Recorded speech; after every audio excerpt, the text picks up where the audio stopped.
Continua l'ondata di calore a Genova, il bollino rosso è stato esteso fino a domani, mercoledì 5 agosto. Restano operativi i 4 punti di prima accoglienza negli ospedali San Martino, Villa Scassi, Galliera ed Evangelico, dedicati in particolare agli over 65 e pazienti fragili. Inoltre è attivo il numero verde 805 93 235, gratuito tutti i giorni dalle 8 alle 20.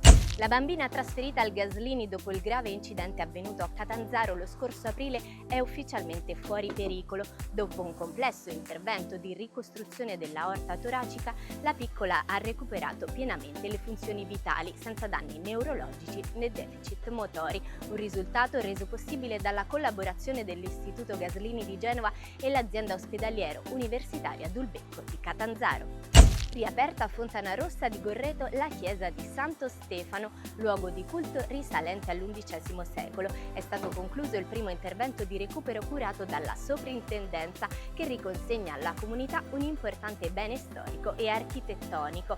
Un'opera attesa da 30 anni che contribuisce alla valorizzazione del patrimonio culturale dell'entroterra ligure.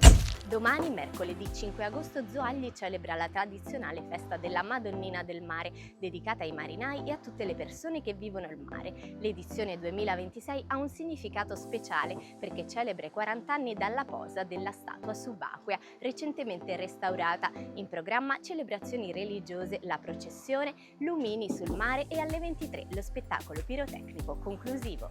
Rimanete aggiornati sui nostri canali social.